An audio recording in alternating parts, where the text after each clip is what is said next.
I don't I have a didn't even computer. know, but I might. I'll lean on Lens. What? You have no computer? No, she saw it's updating. Okay. A lot of my deductible money back, though. I like the older technology myself. This meeting of the Rolling Meadows City Council Committee of the Whole is hereby called to order. There are 2 items on the agenda that we expect will be fairly lengthy, and there are also 2 items in for closed session that there won't be any action taken this evening. They're also in for what we figure are fairly lengthy discussions. So without a need to move around any of the agenda items, we'll just dive in with number 1, the capital improvement plan. This is something that we do annually, and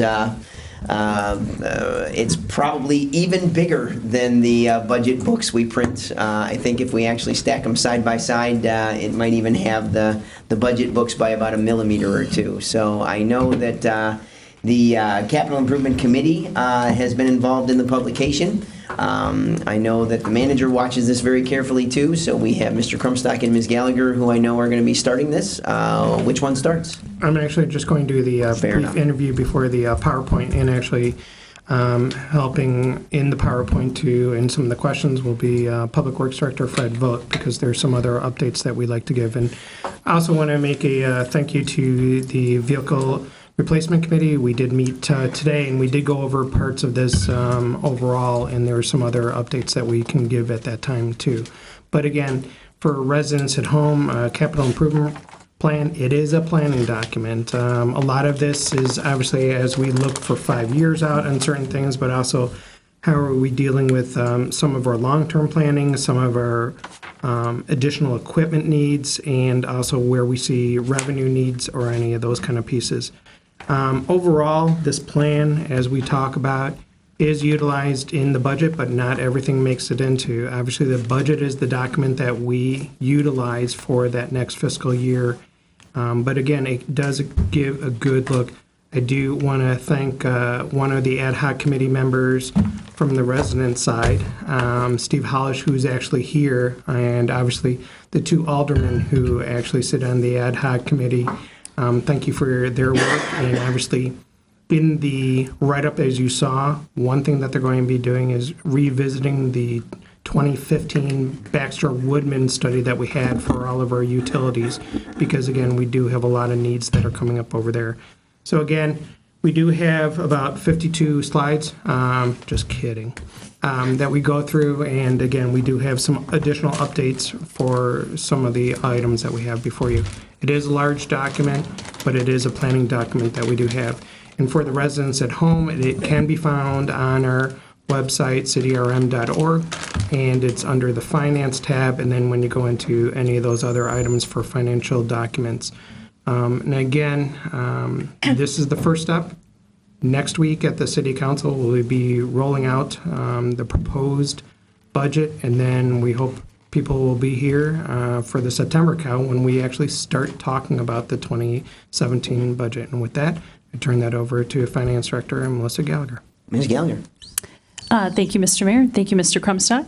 As Barry mentioned, the city manager mentioned, in the council packet itself is the capital improvement plan for fiscal years 2017 to 2021. We did release the capital improvement plan also on the city's website that was released with the August 9th council packet. There's a lot of information, so of course, this is just sort of the first look at the entire plan, and as questions come up throughout the presentation, or even over the next couple of weeks and months, we're always open to answering any questions. So I'm going to start with a PowerPoint presentation, and If the clicker's not moving, I'll be Vanna. thank you. Guess I'm Vanna. You want me to? As Barry mentioned, the CIP is a financial planning tool. It is something that the auditors do review with us on an annual basis. They do review that during their audit process. It is something that the credit rating agencies, such as Moody's and Fitch, also review. So it's a very important part of our process. I did want to also mention and thank and echo what Mr. Crumstock mentioned as well, our ad hoc capital improvement committee members. We have Alderman John Diastis and Alderman Tim Vibas. We also have Steve Hollish in the audience, and then we have Jack Eleutherio, and we have Bob Lesh as well. The Public Works Director also is on the ad hoc capital committee, and I am as well as Finance Director. We begin our work in April, and then we also continue our work through June. What we wanted to make sure is that, and it says it up there, but it is something that is reviewed every single year. It's a 5-year plan.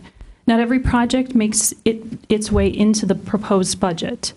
The capital plan does include information and a lot of information about each individual fund and a projection for each one of those funds based on what we know at this point in time. We do include the 911 fund, the utilities fund, vehicle and equipment replacement fund, the building and land fund, and the state motor fuel tax fund and local road fund. Funding, as we are discussing tonight, and also expenditures as well, we'll be discussing for the local road fund.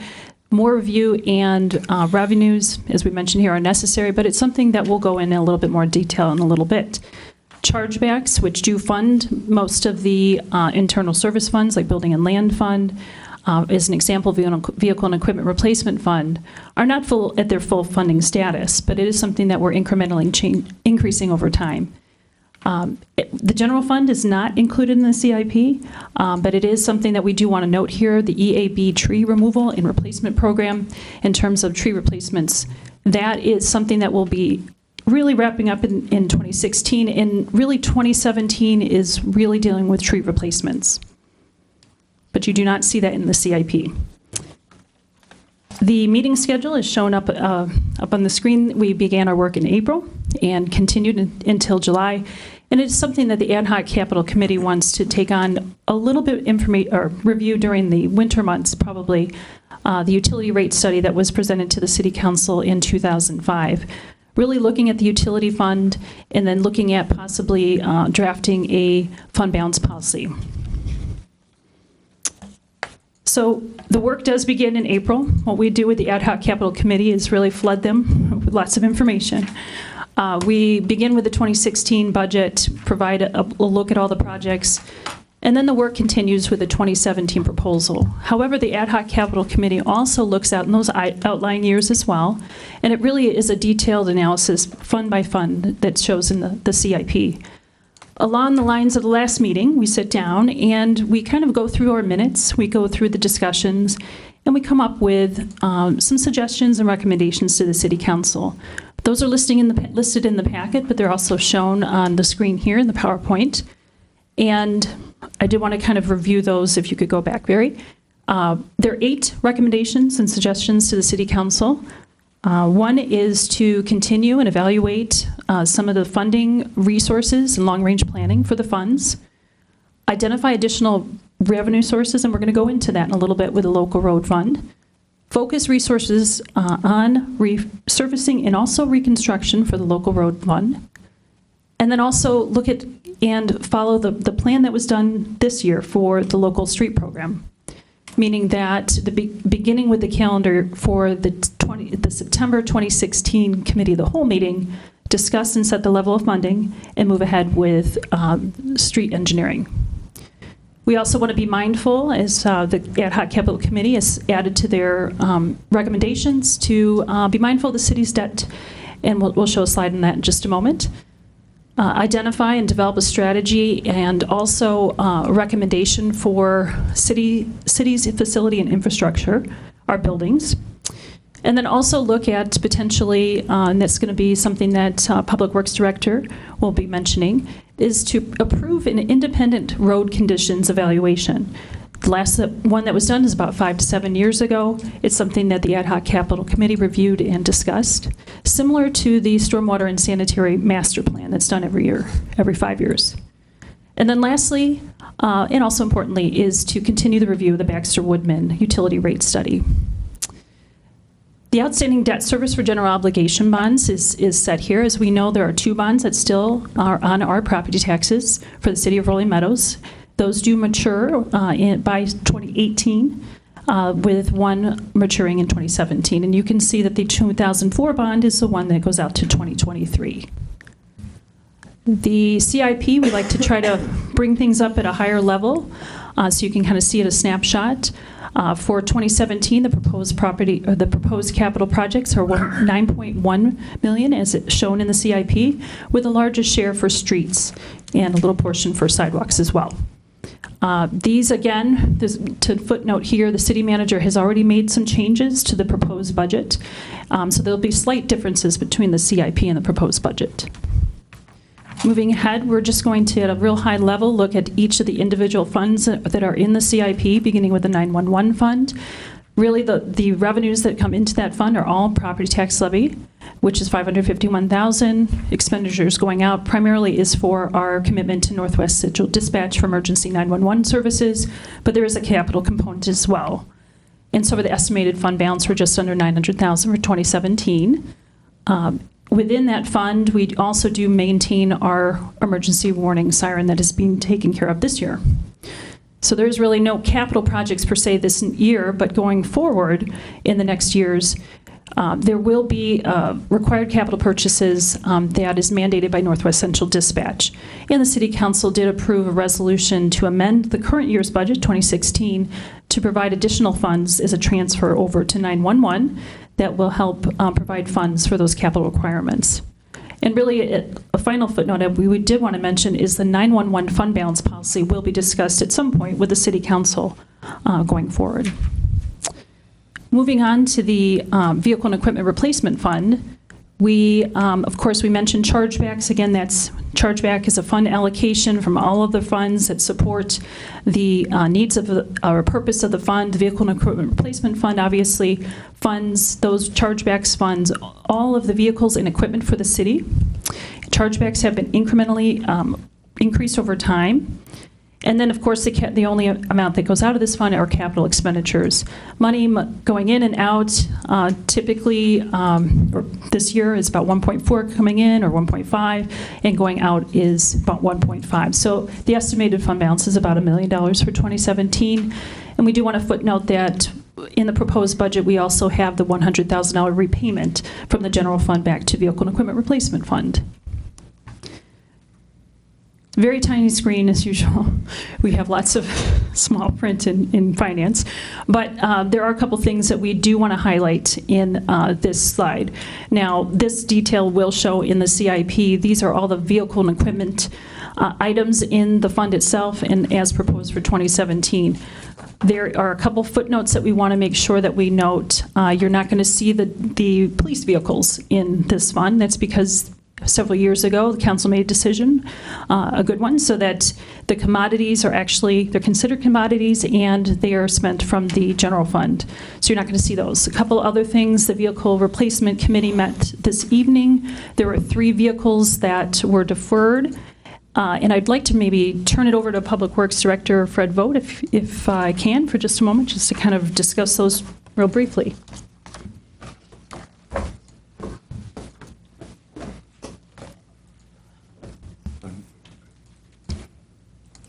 You want me to discuss all of them or just the deferral? Just those 3. Okay.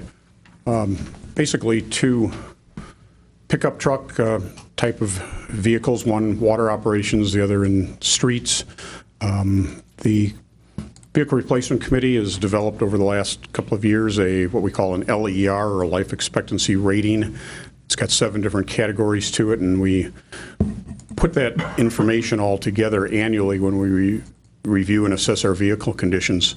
3 pieces of equipment that had been programmed several years ago to be replaced in 2017, we feel that can be deferred for at least 1 year in each case, that being what we call our backup or smaller brush chipper, our water operations supervisor pickup truck, and, like I said, a street division vehicle that's currently being used for asphalt, street patching, and the like. So that was discussed just a couple hours ago, as Melissa indicated, and would be proposing to make those changes into the document for the budget for next year. Just one other clarification that also came up during the Vehicle and Equipment Fund. If you look in the CIP itself, you're going to see for 2017, we were talking about $20,000 for the trackless. And then in 2018, you see another amount that's for the trackless. This $20,000 would be utilized if that trackless was to fail, and then we would postpone that 2018 allocation of money buying the, so it's really just a hedge Hopefully, nothing happens with that track list. That is the one that does the snow plowing, and we've had other discussions on that.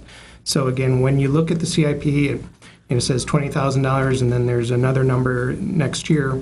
So we're really hoping, we're just putting the hedge in there for $20,000. If we had to do it, then we would be deferring that track list because we just got a little more life out of that. But at the same point in time, if everything worked in an ideal world, we would not be using that $20,000 in 2017, but then in 2018, we would be following what the CIP says. And that's something that we did discuss earlier tonight, just to clarify, because I know that did come up during the question, why would you put money in and then very quickly turn around and do it? So that's why it looks a little strange at that one point. Thank you. So that's a good example where there might be some subtle nuances between the CIP and the proposed budget.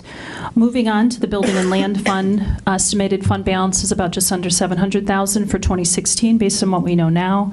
Again, chargebacks are really the primary amount of revenues coming in from other funds to support this purpose of this fund. And then the Park District has a slight reimbursement to the city for their portion and share of square footage.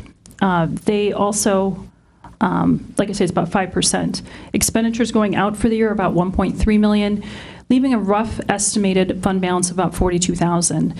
Just as a footnote, in the outlying years, as discussed with the Ad Hoc Capital Committee, we did not include information in terms of dollar amounts for the fire stations and the old Public Works building items. We put it on the outlying year of 2021 because there's a lot of other pieces that flow through there, but we didn't want to lose sight of it. So it's sort of in the outlying years, and we did want to mention that. The specific projects themselves for the Building and Land Fund total about $1 million, just to over $1 million. And those are things that have already begun by resolution or in process right now with different various parts of engineering services. For instance, the exterior building repairs for City Hall and the police garage. I just want to also mention the HVAC system control and replacement for City Hall. So those are items that have already begun the process. And then obviously you can see the other detail listed below. Utilities Fund. Again, one of our major operating funds that we do mention during the financial reports. This is entirely based on user fees, so water, sewer, stormwater, and then other small minor fees as well, but those are the primary charges for services.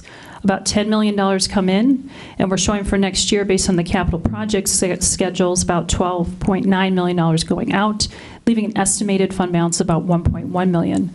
As discussed previously during the budget parameters discussion at the February Committee of the Whole meeting, there is a blended rate, as done previously, about a 7% for water, which is a blended rate based on the capital requirements that JAWA is, which is the City of Chicago water provider for the city. So 7% increase for water, a 5% increase for sewer, and a 5% increase for stormwater. Those are the rates that are built right now into the CIP and then also in the proposed budget, of course, subject to City Council review and approval.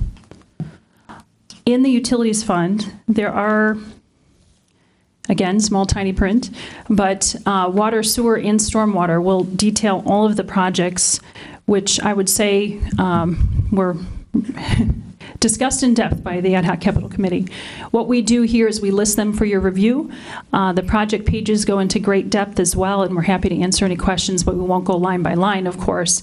One of the ones that is wrapping up and we're very proud of, and we'll finish the next steps to that over the next year, is the Smart Point meter program, which are about 95% done and completed. We've heard very positive feedback from residents and businesses. They are now getting actual reads every single month. We're detecting sooner and quicker for water leaks and other issues. So I think it's a really positive program and a good capital investment. Moving on to the road piece, which is a state motor fuel tax fund. We have the state motor fuel tax fund, of course, is based on per capita, our population, and we receive 100% of revenues coming in this fund, which is about $600,000. Expenditures in this program really is a transfer to local road fund. We have, when we say utilities, it's the street lights. We also have some outside repair and maintenance, and we have snow and ice control. I should mention on the next slide, I'll show you that, like I mentioned, there's about $600,000 annually that comes into that fund based on a per capita. As we know, there are restrictions from the state of Illinois in terms of what is approved by expenditure, what we can spend as a city, and then also based on what we're projecting out, our available resources that we're able to transfer over for the annual street program is reduced from $600,000 to $300,000 this year because of the fact there's other things that we also pay for from state motor fuel tax. And of course, staff and the mayor, of course, are always monitoring potential impacts to these funds. So state motor fuel tax, and moving on to the local road fund, which of course with the transfer of $300,000 feeds into the revenue pie there. We have vehicle stickers, a transfer from motor fuel tax. We have the special service area that will end at some point. We have a current levy for Cook County, it's a Cook County Road and Bridge levy. And then we also have a home roll motor fuel tax. So there's a pretty diverse pie for local road fund. We're going to spend a lot of time on this portion because we do have a separate agenda topic. But we should mention that expenditures projected right now, about $4 million going out. And then the estimated fund balance based on some of the grant projections and reimbursements are coming in about $34,000. It's just one fund that we're kind of monitoring with cash flow. Looking at the road projects themselves, we'll get into. Again, the Ad Hoc Capital Committee focused much of their time and energy. Funding is provided, like I mentioned, through a variety of resources. Last year, City Council increased the local motor fuel tax by a penny, bringing in additional funds. And then also the City Council approved and amended the budget for this year, as I mentioned. And then also there was a transfer in from the general fund for the 2016 budget. So a lot of attention for local roads. The projects themselves total about $3 million. If you deduct the Arbor Drive, which is a complete grant reimbursement, it's just under the $3 million, about $2.6 million. So there are things that we're going to talk about a little bit more depth, but we did want to provide a slide. It is all in the CIP itself, and then we also wanted to let you know the program pages you can look at as well. So really, this is a snapshot. Every year we bring this back to City Council. It's not something that we just roll over one year and we're done. There's a lot of analysis that goes into it. It is one of the first steps to the budget process. And as mentioned, the 2017 proposed budget will be out in the August 23rd packet. So that will kind of kick off when we develop our one-on-one meetings with the City Council and keep your calendars open so we can get those scheduled at some point after the proposed budget is released. So at this point, we just wanted to turn it over to City Council if there are any comments or questions, and leave it at that. Well, I think it's certainly appropriate that the first comment is a great big thank you from everybody at this table for just the sheer volume of work that goes in here, if nothing else. But the putting together of the explanations for the items and the suggestions that the committee makes and the explanations for those. It's incredibly valuable for us up here as we try to wade our way through everything to have these kinds of have this kind of work done ahead of time by folks who have really taken the time to look at it. I know that Alderman Banger can attest to the amount of hours that goes into this and so forth and so on, and it really is much appreciated by everybody at the table. So with that being the first comment, other questions or anything that anybody sees in here that they want to know about? Mr. Banger. Thank you. I think I asked this last year, and I don't know if you have an answer ready, but we're getting closer to being trued up with chargebacks. How much further do we have to go? Your definition of getting closer and my definition of getting closer are quite different. We've been incrementally where we can do it. So where we still talk about there's $1 million threshold difference, it's still around that amount because we don't have the total revenue. And in the when you see the budget that you're going to see that incremental that we're able to, because we're still making sure about fund balances. So again, in some of the funds, you'll see it's roughly 3 to 5% that we gauged up, but it's also where we could afford, but also making sure that we're still solvent in each of the funds. And if we're getting ready for anything else with bond agencies, that they know exactly how we've been doing this slightly. Is there a like a target date of 5 years out, or are we even? We don't have a target date because it all depends on the revenue flow, and we're also, I don't want to sound cruel, we're trying to be consistent, but there are certain funds that we might change that 3 to 5 into a little bit of a different number because we see that they're a little more of a draw, but we are trying to get to that point in time. But we do review those all the time and see where we're at. And also, as you remember, the equipment fund chargeback just started, so it's so small at this point in time, but it does go up slightly each time. All right, thank you. Further questions on anything in the capital improvement project? Mr. Cannon? Mr. Mayor, could you just, can we ask questions specifically about an individual thing, or do you want to just Oh, wait till those? absolutely. Oh, Yes, okay. that is certainly what this evening's discussion is for. Yes, sir. Okay, one of the things I just asked for an explanation on, I see under stormwater management, the second item we have now, the Brookwood detention thing going on with Brookwood condominiums. We have $200,000 there. Could someone just kind of update us where we're at with all that? I know there's been a lot of discussions back and forth with that community. And thanks for that opportunity. There is a public information meeting for the single-family residents on Jody Court and adjacent streets next Wednesday here.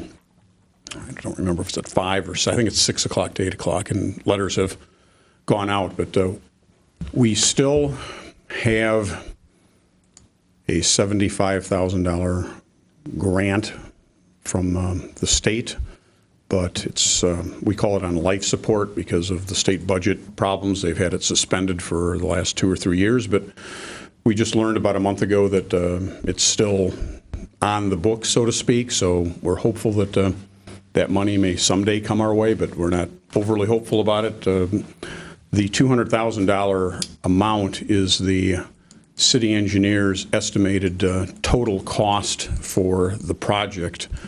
And we've put that in there with the presumption that that grant money won't come forward, and have to find and determine how much of that is going to be city money, how much of that may be funded by the property owners via special assessment, special service area, or other means. So that's where we are with it right now. We're not much further than the last time we've had a So report I guess, on it. Fred, so what are you saying, that the whole project's going to cost $200,000? Yes. And that maybe we'll be able to bill back the Condominium Association and maybe some of the people on Jody Court? Those are options that we've looked at. That's one of the things that will be on the agenda with the Jody Court area homeowners next week. And like I say, that grant opportunity seems to still be out there. It's almost like the longer we delay the project, not having the money and not knowing if we'll ever have it, but at least it keeps it alive. Okay. I guess another question I would like to ask would be direct towards the police department. I know we're back to spending a lot of money on the firing range. And we had this discussion a number of years ago, and then we made I thought a significant investment a couple of years ago. And I see now we're looking at $130,000 to get it back up to some acceptable standard, I guess. And I'm just wondering, do we have any options there, either working with one of our neighbors or doing something else other than spending another $130,000? I think, correct me if I'm wrong, Barry, wasn't it last year or the year before that we had one of our trucks broke something down that came That through the was ceiling? that was a few years 2 years ago? A few years ago. But how much when was we- that repair? On the top of my head, I don't remember, but it was a few years ago. Significant though, right? It was significant because we also had to do some foundation work too. And then didn't we do some lead removal down there also? That was many years ago. So we are going back into, we've done lead work, and we've done some seal coating, but again, it's an older range, and Chief is hopefully behind me, and he can come up, actually explain, but we are trying to change the backstop. We are trying to make it more in tune with what other ranges are like now, and also bring up the fan, the exhaust fan that actually does the exhaust back in there. That needs to be repaired and replaced. But when didn't we do that a year or two ago also? There was some repair on that ventilation system. just 25,000 there or was something a like that. pipe that had collapsed that we did some work at too. So And I guess the only thing I'm looking at is do we have any other options other than just keeping on sinking money into this? I understand we need a range of some kind, whether it's here or somewhere else. I understand that part of the business, but it just seems like we're putting an awful lot of money into this, and we're still a pretty small force relative to the big picture. Well, I mean, the ranges are a very big ticket item. We use that all the time. We qualify several times during the year.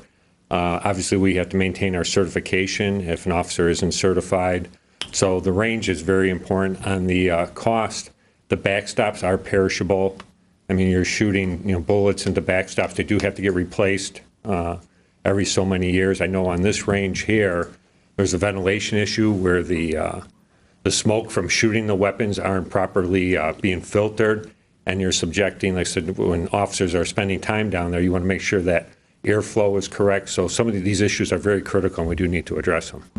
Is there any possibility we could merge it up with some other, like your old department or with Palatine, who have newer ranges? I know a lot of agencies, like if you're doing repairs and stuff, it's understandable to let these other agencies come and use your range, but those are high-cost items, and obviously a whole department to sort of latch on to another agencies, I mean, we would wear out our welcome very quickly, because I know these other agencies, I mean, they're all for offering while we're going through our repairs and stuff, but just to go into them, because obviously their council too would have issues, because when you're adding 50 officers shooting several times during the year, their ranges are going to start deteriorating even quicker, and then obviously they'd be sort of sending us elsewhere.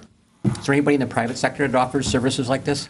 There are private ranges, but there's also a cost in manpower to send those officers there if they have to leave the station, go out of town, and then you're talking about backfilling at time and a half if you have to do higher backs. So the cost is even greater there. If you would look at that long term, it's probably more expensive using an outside range than our own. Okay, thank you. You're welcome. I'm sure I'll have other questions, but right now. Certainly, that's fine. Further questions, comments?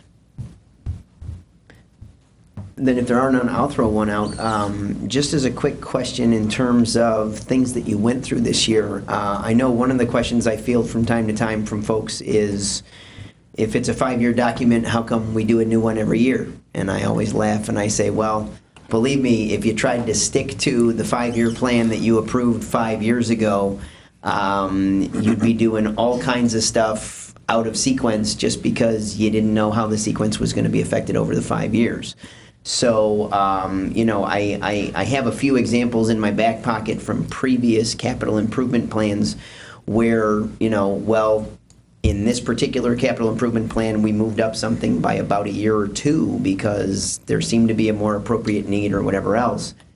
Is there anything as a more current example in here that I can have in my back pocket to talk with people about, this particular thing that was originally slated for 2019, the committee decided to move it to 2018 because of need or anything along those lines? Can you give me a few examples that come to mind?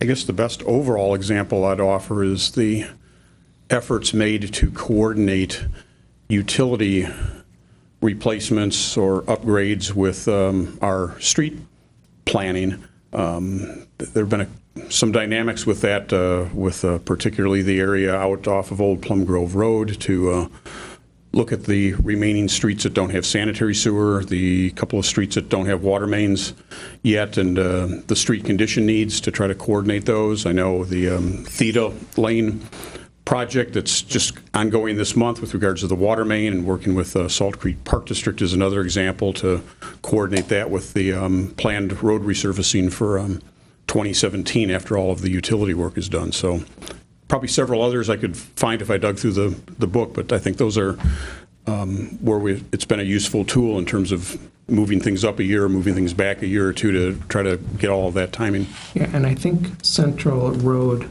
storm sewers we moved a few times too. The storm sewer, sanitary sewers, yes. That is one of the ones that I've used in the past, right? That I just from the state of the city addresses where I literally used the same slide the next year because it got moved and so forth and so on. So and we hope to bring that. But those are good. We hope to bring that to the council next week. We had the bid opening today and favorable pricing on that. Excellent. Those are good examples. Thank you. Can I ask a question, John? About that? Certainly, Mike. Certainly. Fred, one of the questions, or you just brought up something, I wasn't going to bring it up, but as long as you have, I'll kind of chime on with it. You talked about replacing, or adding sewer and water out to a couple of streets out off of Plum Grove Road there. You know, we had a pretty extensive discussion about that a couple years ago. And I guess you won't see any support from me until some of the people out there step up and say, hey, we're going to actually hook on. You know, correct me if I'm wrong, when we did Old Plum Grove Road and put sewer and water in there, I believe there's only 4 people that ever hooked on, maybe 5. From the initial year after construction, I believe it's 4. Okay, so I appreciate the fact that we might want to put stuff out there, but if we're not going to get a commitment from the residents out there, I don't think the rest of the residents in our town should be burdened with a huge cost to do that if people aren't there, if they're not going to hook on. I mean, we can put the greatest sewer and water system in the world out there, but if no one's going to use it, we're spending hundreds of thousands of dollars literally every year for something that's not going to be used, and I have a problem with that. I don't have a problem with the concept, but if the people out there don't feel strong enough that they're willing to spend the money to get on and be like the rest of us, I don't think we should make any commitment to get that work done until a group of them come forward, say, and put it in writing, okay, we'll hook on if you put the stuff down there. And I understand your deal about the streets. You don't want to put new streets down and then get them ripped up. I appreciate that, but I really feel strongly about this. Remember last time, we had 8 or 9 residents in here, and we said, how many of them are willing to commit? I think 4 or 5 of them, correct me if I'm wrong, got up and left the room. So, I mean, they want us to do the work, but I think they think it's all going to be free. And I'm just concerned about that. It's been a issue for a number of years, and I believe that's probably 4 or 5 years ago that we last brought this up. We do hear from time to time people on an individual basis that live out there or are looking to potentially purchase a home as to the availability of utilities.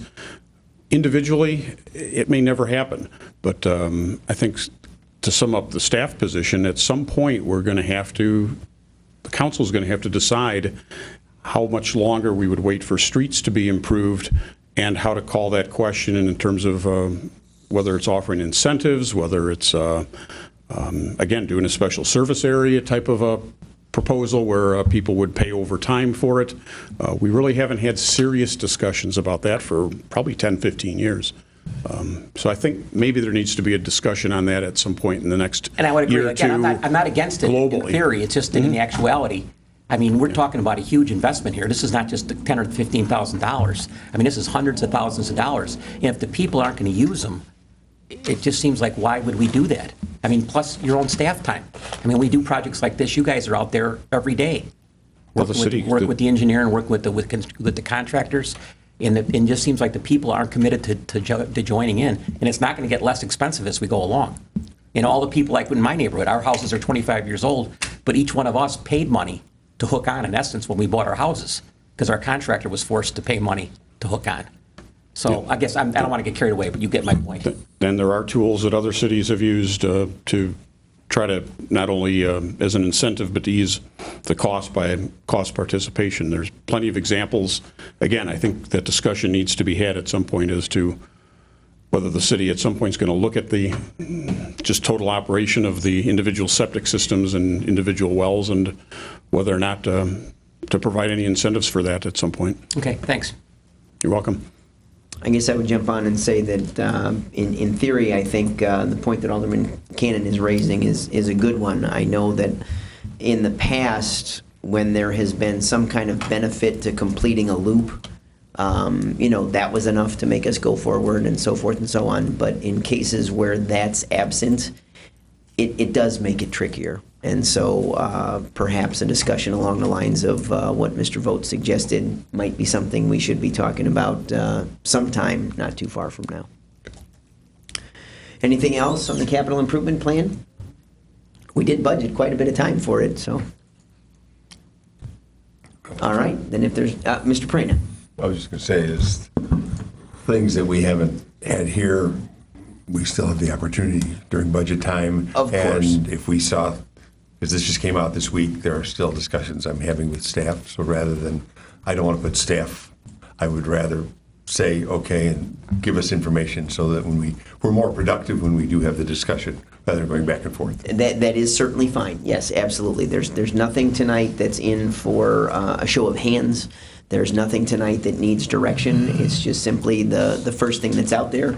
It's just questions as early as possible are always appreciated, and if as early as possible is still sometime after this meeting, that's certainly acceptable. Yes, sir. And I haven't highlighted all my 275 pages yet. It's kind of funny how this one hits the printers around the table more than just about any other document, I think. Then anything else on item number 1? If not, we'll move to item number 2, which is, of course, very related. Ms. Gallagher even made mention at the one shot of the pie charts that we were going to come back to this one, so perhaps maybe some of the things might have been saved for now. So, Mr. Crumstock, it looked like you grabbed the microphone, so I Just gather really you're going to... briefly. Sure. Obviously, we have another PowerPoint. It is working. We do have another PowerPoint that's going on there, but following the presentation, there are roughly 4 questions that we do need some kind of direction on, decisions, input, or anything else like that. And there are some timing that will start very quickly about preparing resolutions and also some other things. So in 2017, we can stay with that aggressive schedule. So hopefully we have our streets done earlier and everything like that. And with that, I turn it over to Finance Director Melissa Gallagher, and I'll play Vanna again on the clicker.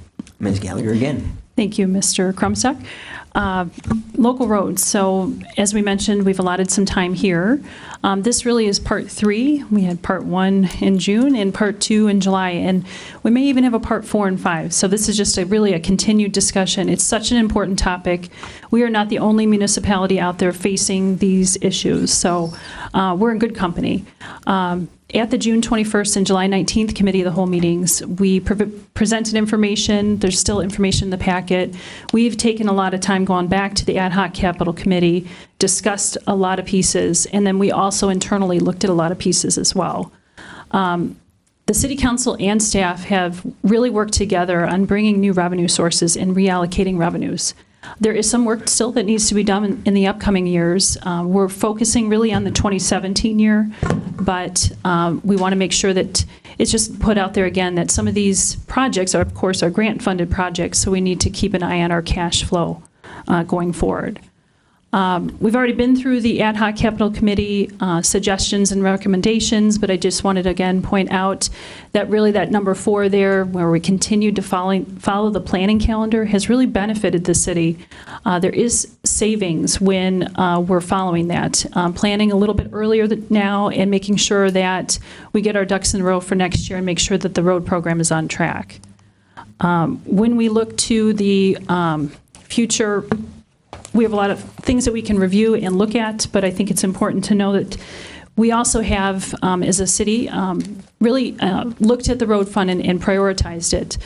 Increasing revenues to the road program has really been something the City Council has worked on. As mentioned, the local motor fuel tax was increased by 1 penny, so that brought it to 4 cents with last year's ordinance for the 2016 budget. Again, with a new property tax line item, now there's $500,000 listed on the property tax bill designated for the road fund.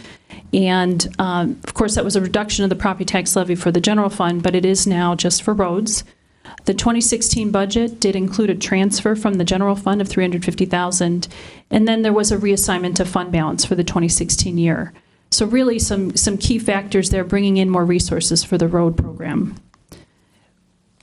We mentioned that there is a schedule of activities, and internally this is, I think, really worked where we've put this out there for the City Council, and the City Council has really looked at this going forward. And I think that, you know, along the way there might be some tweaks along the way, but certainly I think when you start about now from April to July and you begin the capital planning process all the way down, and you follow it through down to construction, I think that there's definitely some savings that have occurred throughout the process. So I think that along the way, this has really assisted the city well. When we look at, you can go to the next slide. The major projects for 2017, there are a number of projects. In July, Assistant Public Works Director Rob Horn had gone through this. This is sort of taking what he provided to City Council and also just adding it to this packet so that you could see the projects listed. Really, we'll go into that a little bit more in the next slides as well. What we did internally was sit down and really say, where are our priorities, where are the projects, and sort of align them. With our current software, we're rather limited because it is a sort of an outdated software. It works to the best of its ability. Hopefully through a new ERP, I'm being polite about it, through a new enterprise resource system, we'll have a little bit better ideas on how to get things a little bit more prioritized, to get things quicker and faster. But what we really did was take the projects and prioritize them. This is a slide you saw from last month with sort of the annual projects that are done. So the annual street program, the annual sidewalk, and bridge repairs and inspections. The next slide will show you maintenance projects. So there are maintenance projects that are done every single year. Those are some photos that you saw from last month. But and the things that are grant projects, we want to mention that the city's portion is listed here. These are large projects that we pay a portion as a city, that we front the cost, either we're reimbursed or this is just our city portion that we pay out of pocket. And again, that goes to the cash flow that we need to think about going forward.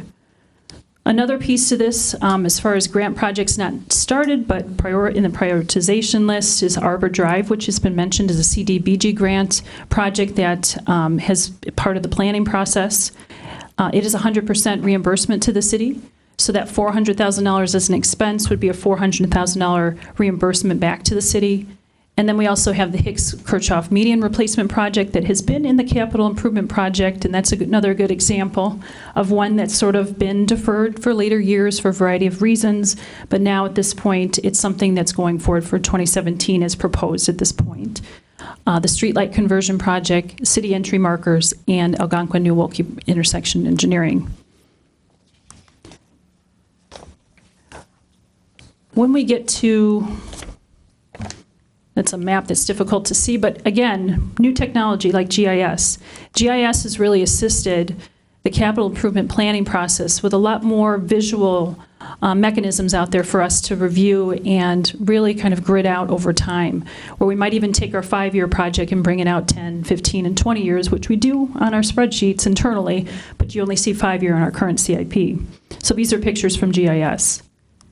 The prioritization of projects on the next slide will show you sort of the highlighted overview of what we've proposed in the CIP, which is also then reflected in the annual budget.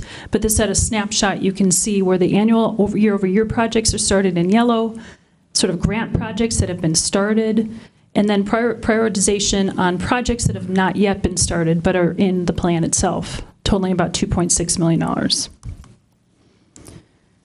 Assistant Public Works Director mentioned 74 centerline miles.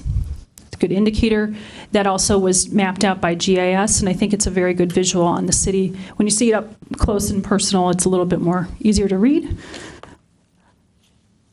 One of the things that we did as well as part of planning for the proposed budget and the CIP was take a look at resurfacing and reconstruction.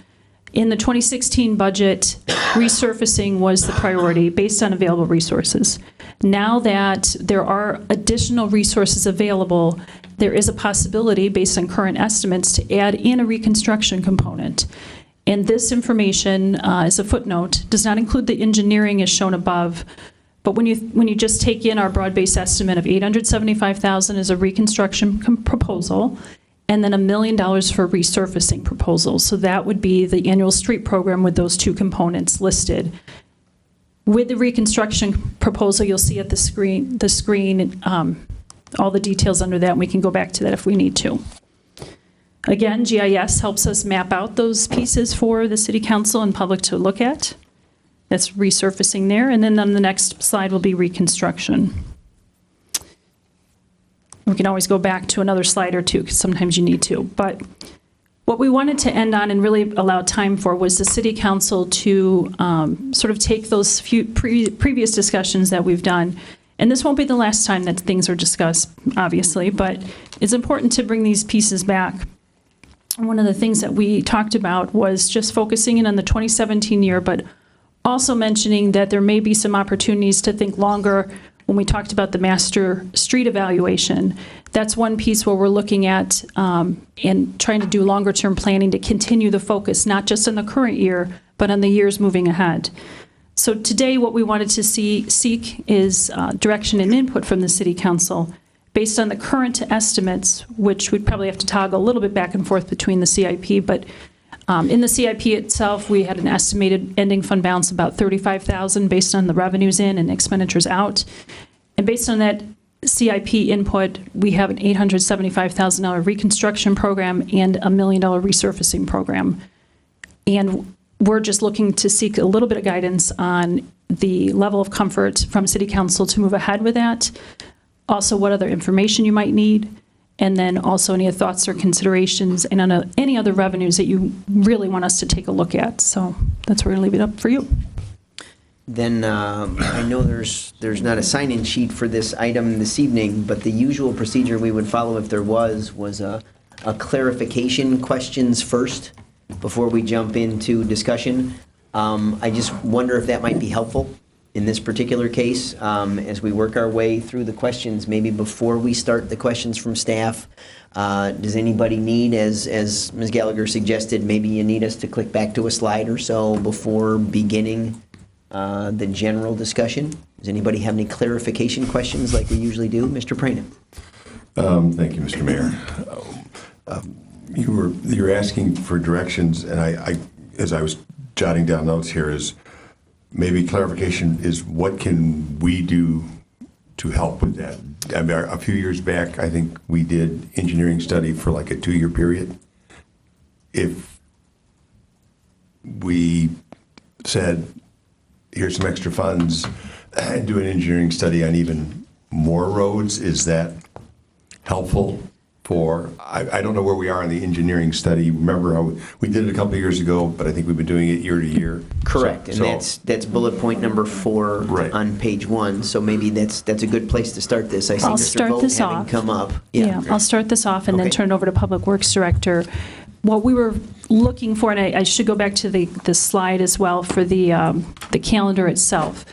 So, Keep going. Okay. I've got a question, but keep going. okay. The planning calendar.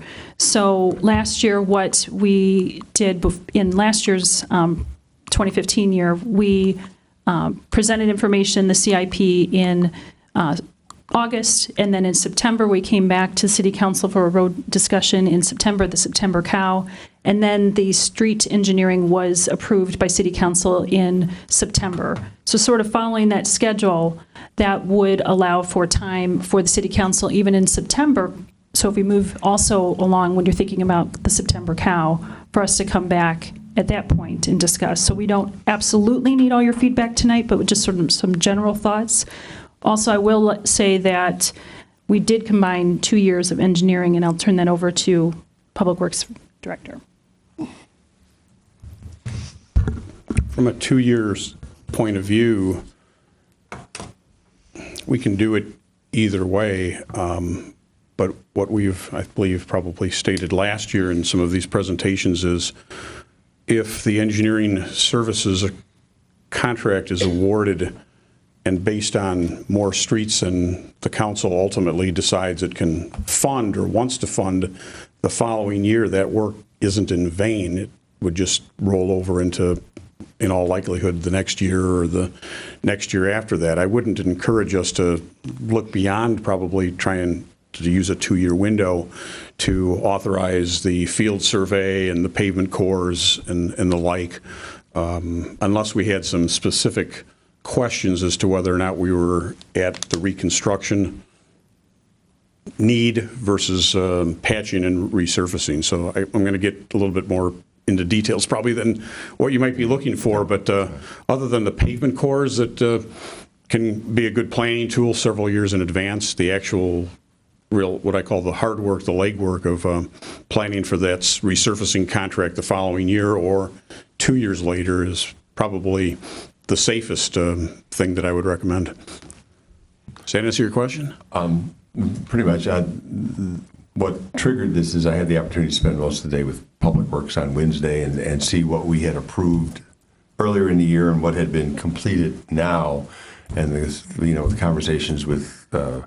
Sachecki and some other folks out there, one of the things that keeps coming to mind, which staff has brought to us is the earlier we can get bids out there, we're able to get a more competitive bid. So I guess my question, Mr. Mayor, or to Fred, is there any direction we can give that would help them to get that, just to get to that goal earlier? Well, I think point number 3, right above, kind of making that recommendation from the committee.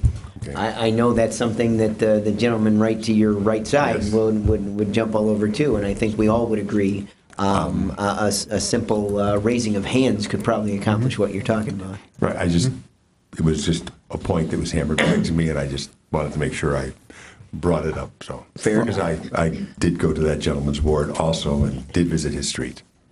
Mr. Veenbaas, I'm sorry, Mr. I'm sorry, Mayor. From a staff perspective, from now until 45 days from now is the ideal time for making those decisions and giving those directions to be able to put a tentative list, shall I say, of resurfacing and/or reconstruction together and have the engineers start while the weather is still good.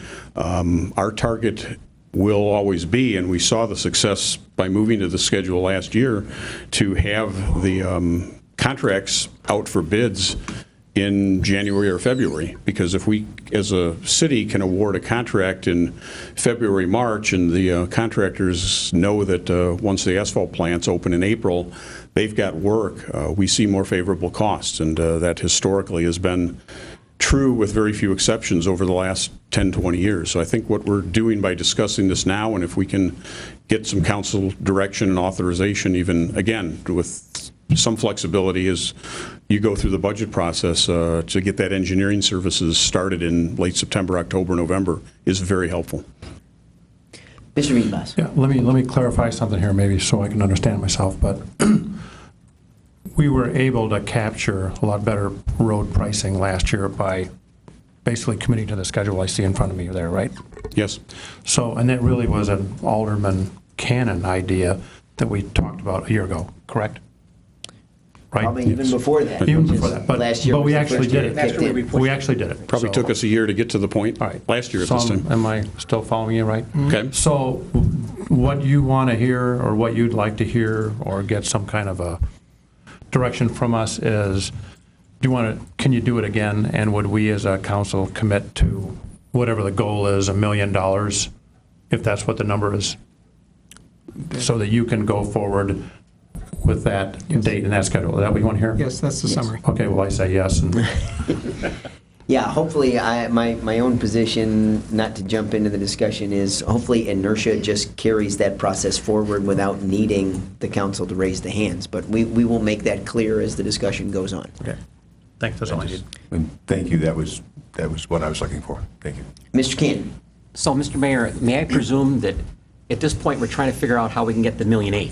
Well, Or not really, Not not yet. quite yet. Okay, We'll okay. be doing that in just a second. I just thought it might be helpful to get clarification questions out first, so that nobody's starting a discussion and then somebody says, well, wait a minute, I wanted a question answered back from the PowerPoint, and now that you've answered it, now I'll participate. I just figured it might be a way to clean things up. Are there any other questions that go back to the presentation that was made by staff of clarification? Okay, then, since there's not, let's take the 4 questions, because there really are 2 sets of 4. So I have to admit, I was taken a little bit aback that it's the questions that made the PowerPoint and not the 4 suggestions, but that's okay.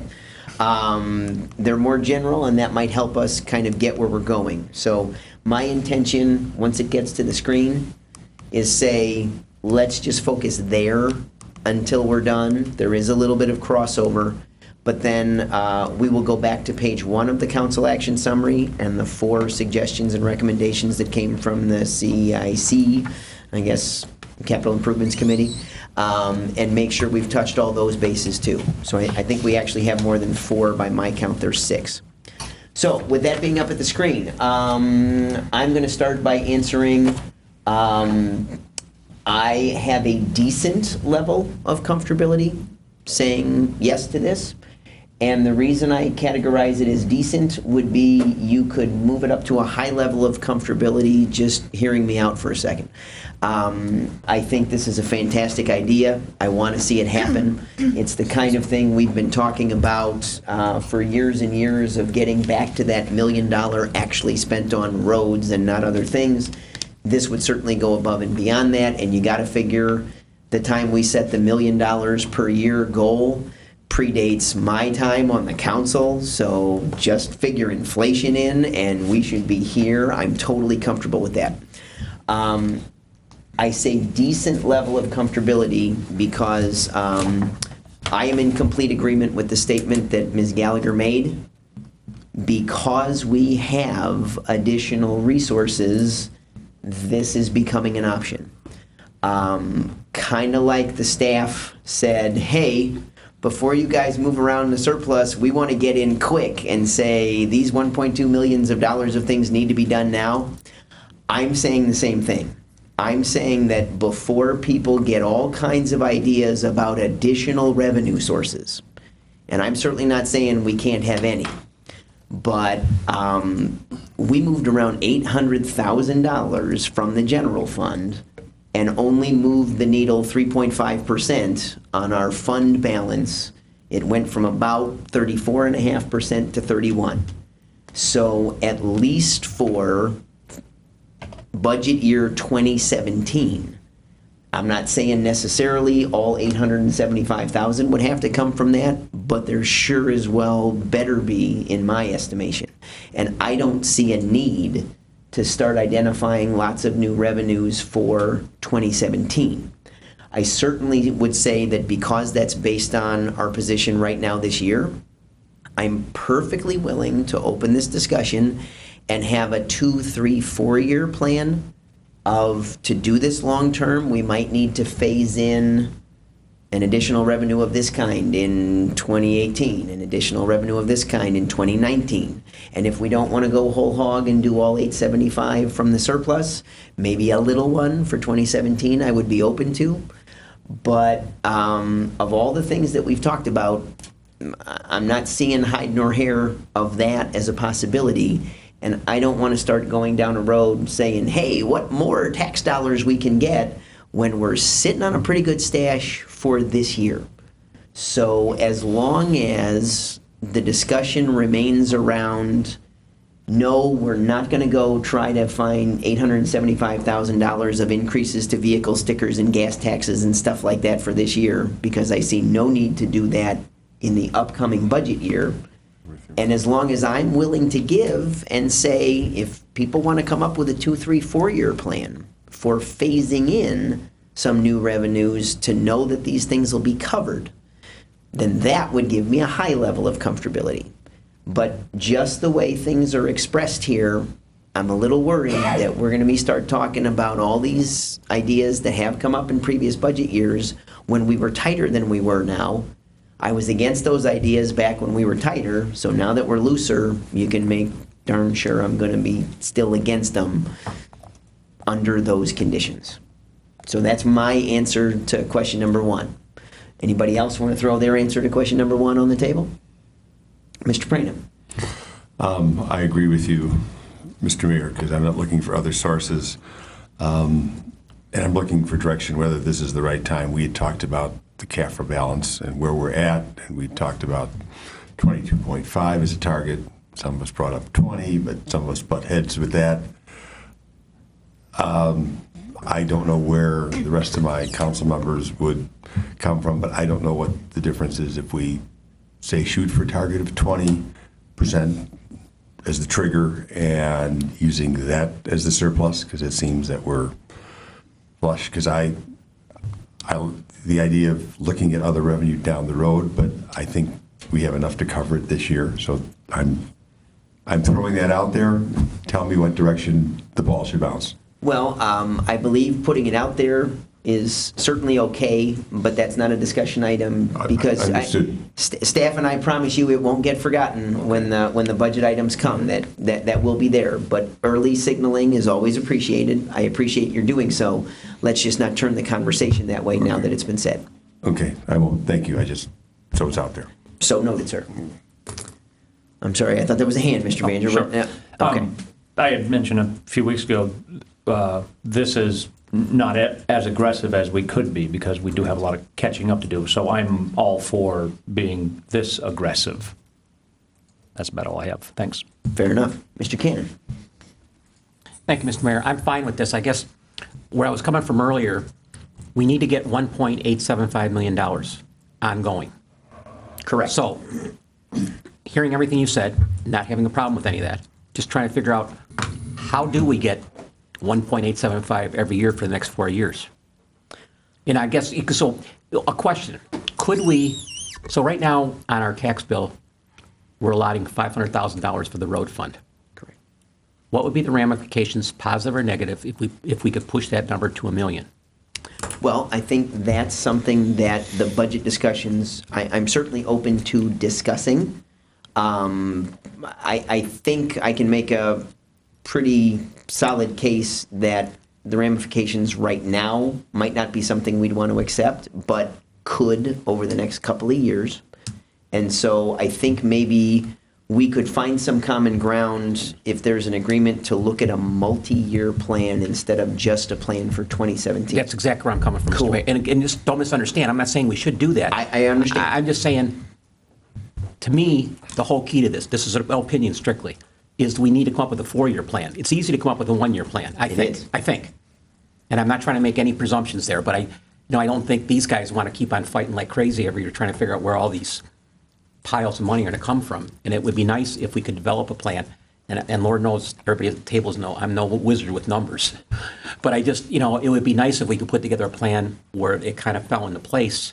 Or if we were short, but at least we got a thing in there. Maybe Barry has some suggestions, or Melissa does. There's a lot of people that are a lot better at this than I am. I think, and not stepping on toes here, I think when you see the budget, you will see some of that discussion with the property tax. Obviously, some months ago when we did the committee of the whole, we only talked about 2 pensions that are on the property tax.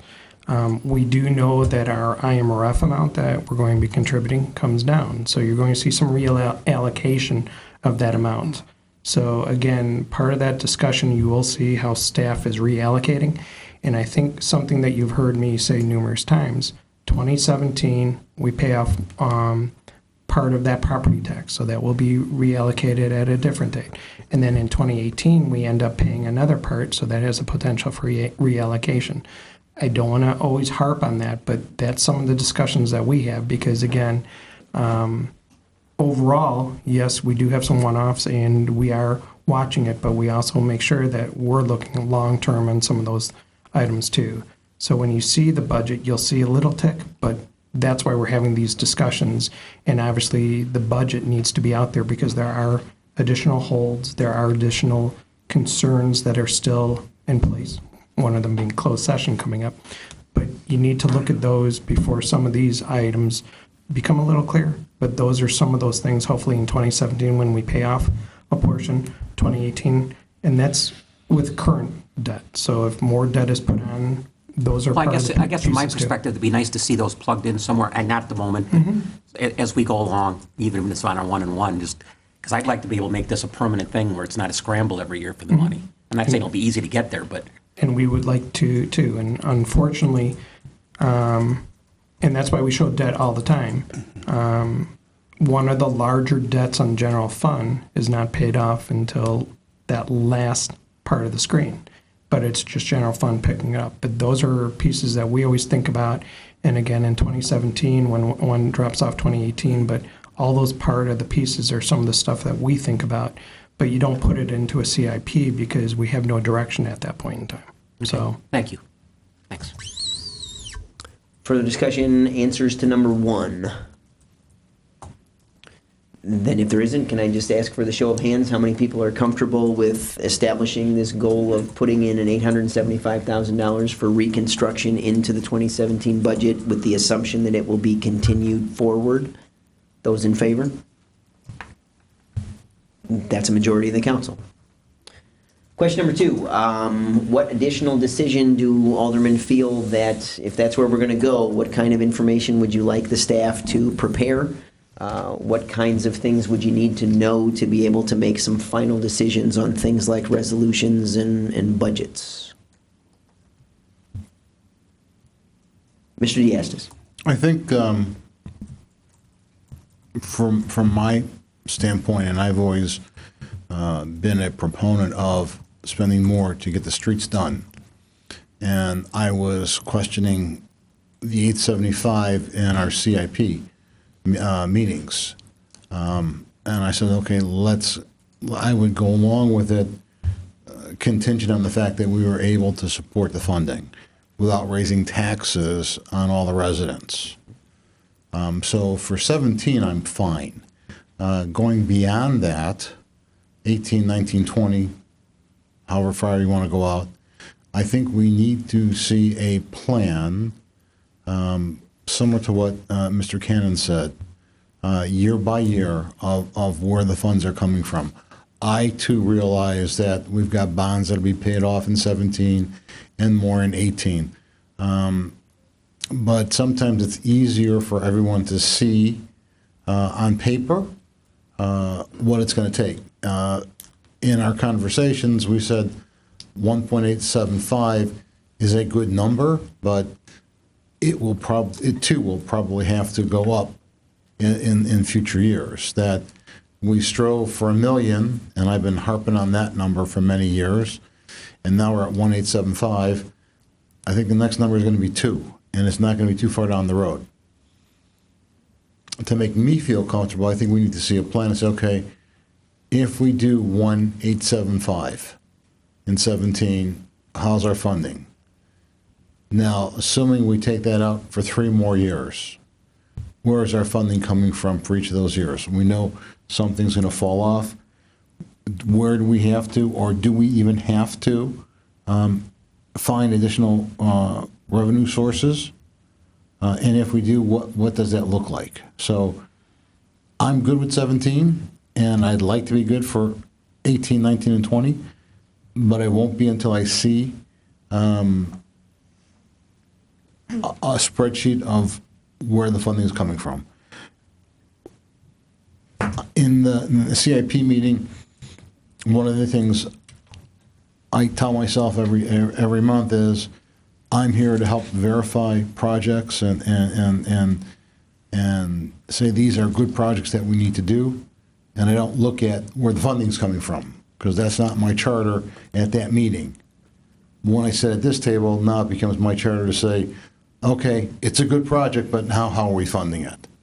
And with other potential projects down the road that may call for more bonding, what falls off may be picked up someplace else.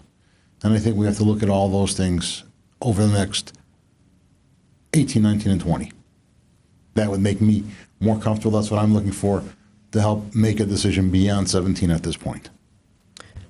Because I can't resist the temptation, Mr. Diastis, I believe that was an absolutely excellent description of the different hats people need to wear at different tables.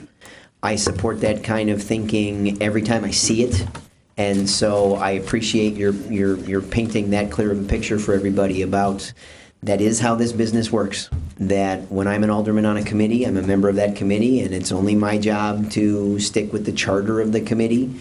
And then when I get to this table, all of a sudden the discussion changes. That was an absolutely outstanding representation of the view that I have of it. I share it, and so I thank you for saying so. You're welcome.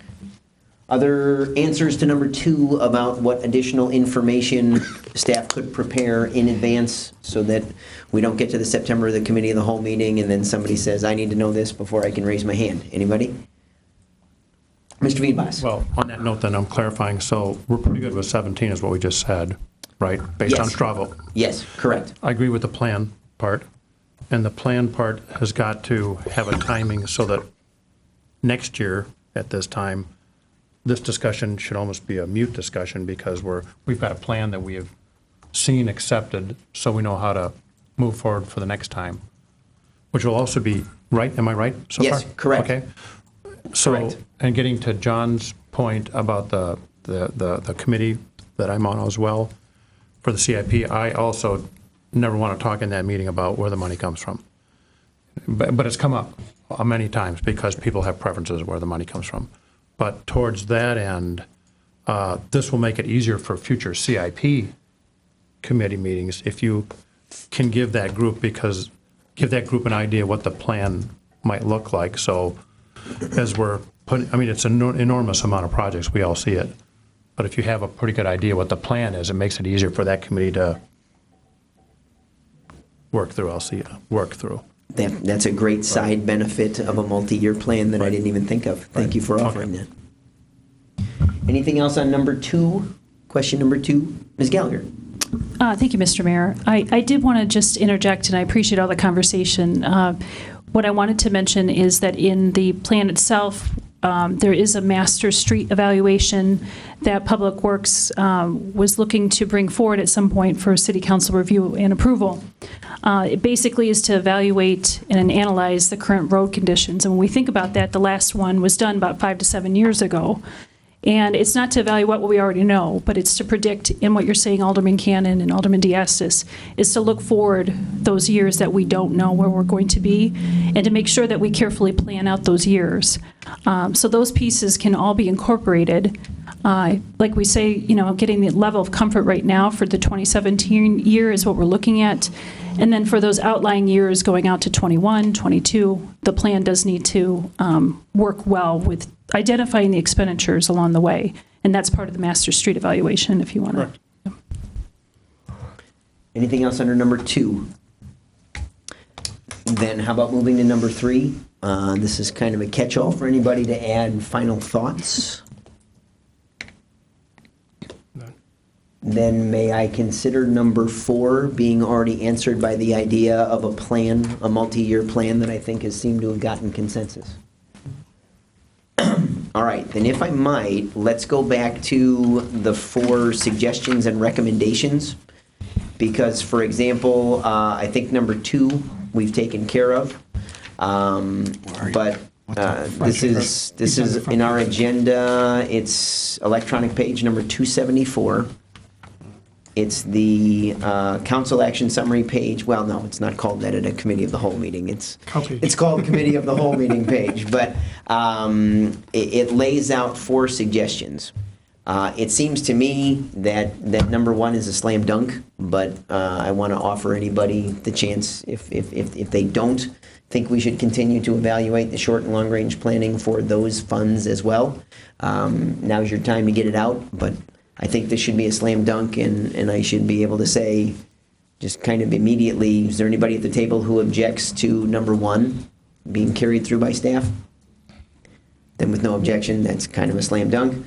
I think, like I say, number 2 has been taken care of. Number 3, I believe there is consensus at the table, but it might be helpful for staff to actually have that straw vote. This is something that Mr. Cannon talked about quite a bit in terms of pushing and making happen, and it did happen last year. We saw the benefits of it. My own assumption was that inertia would carry it through, but it is listed as a suggestion or recommendation. Is there anybody who objects to following that same procedure again over September and October of this year for the following year? Then Mr. Diastis. I don't object. I just don't want to see it here again. It should just be, like you said, inertia. It should just happen. Then how about we add a little emphasis to this and say how many people are in favor of staff proceeding this way until told otherwise? Oh, yeah. All right, there you go. We think it's a good idea. Thank you. And then finally, number 4, this is what Ms. Gallagher was alluding to just a few minutes ago.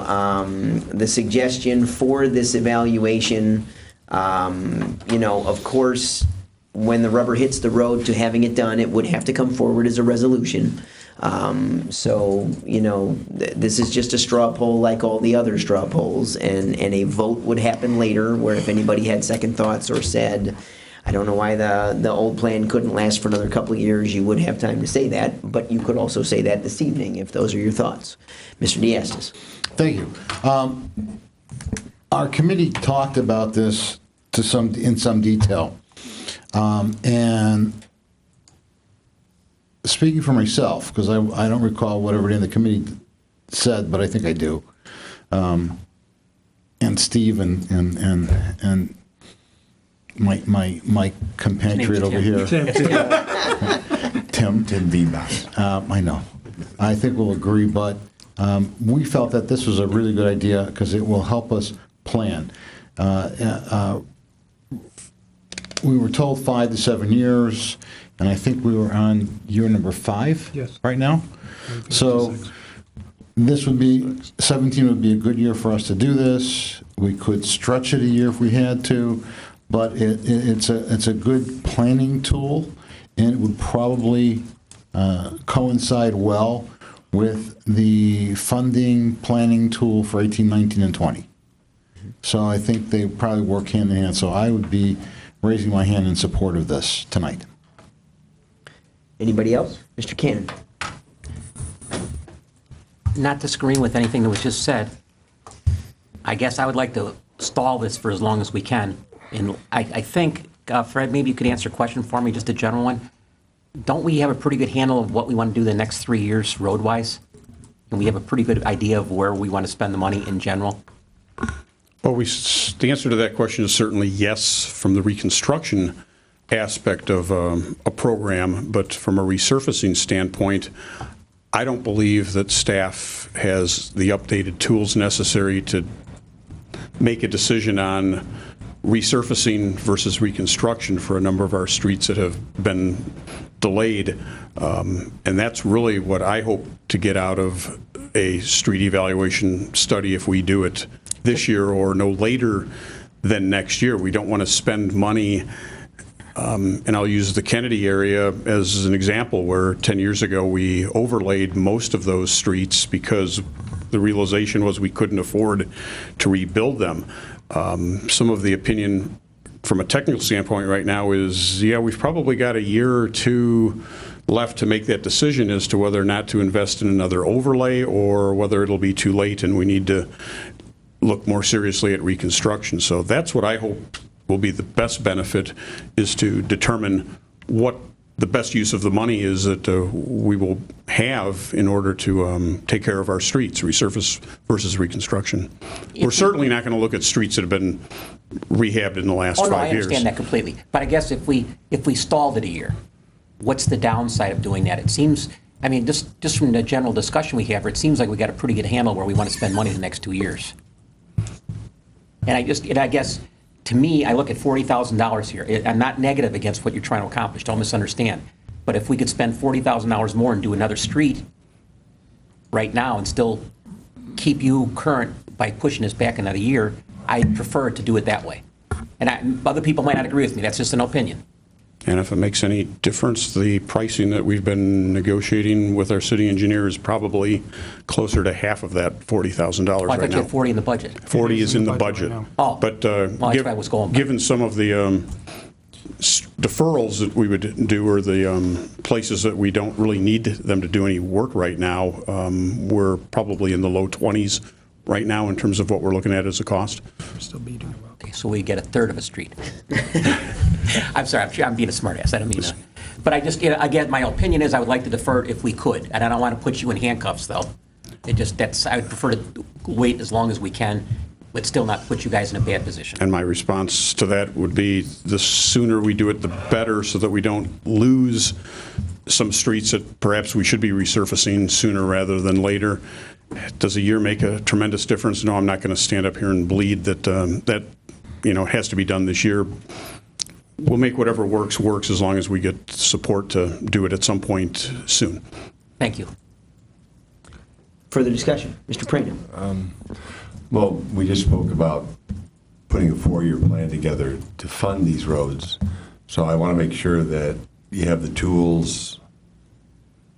So if we're going to fund them, we know what roads we're going to resurface or reconstruct over that 4-year period. So that's my only point, is that go ahead with it, and from what Fred is telling us, the cost is not that great, and I'd like them to have the tools in their toolbox if they need to bring them out and not have to come back to us if they were able to act and save the citizens some money. Mr. Beanbass? I agree with Alderman Diastis, too. This was a big conversation point in our committee, and it came across as putting a plan together based on facts rather than having conversation about which road's right or which one's good or bad. We all know that there's a lot of them that are bad, but this study will give the Public Works Department the facts to come and tell us based on an engineering study what is the right thing to do. So I'm supportive of it. Further discussion? Then I think just for clarity's sake, I'll borrow a phrase from Mr. Cannon and maybe phrase this one. How many people want to see it sooner rather than later, and how many people want to see it later rather than sooner? Because I think there's been opinions expressed on both sides. Those who say I'm open to seeing a plan like this or an evaluation like this being done sooner rather than later, please raise your hand. Those who say later rather than sooner. All right, then the majority of the council has given direction that they're open to seeing it sooner rather than later. Thank you. So having gone back to 2 sets of 4, have we covered everything that staff needs for item number 2? That is correct. We have finished, and again, I do want to thank all the members of the ad hoc committee. Obviously, we have 3 of them over here, but again, Steve Hollish is sitting out in the back, but all the members, and they do have additional work to do, especially the 2 aldermen, especially the one who's getting the recognition over there, Tim Greenboss and John Diastis. I think Steve should stand up and go to the...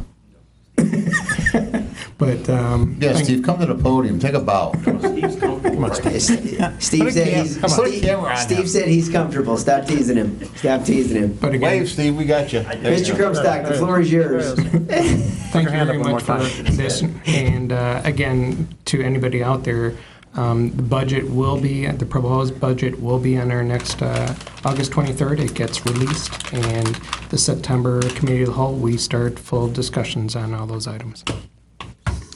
Then those are the 2 items that are on the agenda for open session this evening. There are 2 items that are on for closed session. They are the ongoing union negotiations with the police and fire contracts that both fall under subsection C2 of the Illinois Open Meetings Act. Therefore, it does require a formal motion and a roll call vote to go into closed session for those purposes. Is there such a motion? Mr. Banger's made the motion. It has been seconded. Is there any discussion? Then the question is, shall the council enter closed session for those 2 purposes? The clerk will please call the roll. Yep. Karina? Yes. Jacobs? Yes. Banter? Yes. Yes. With 6 in favor and none opposed, the council will now enter closed session. Members of the audience and of the press are advised that we do not expect to take any action upon returning to open session.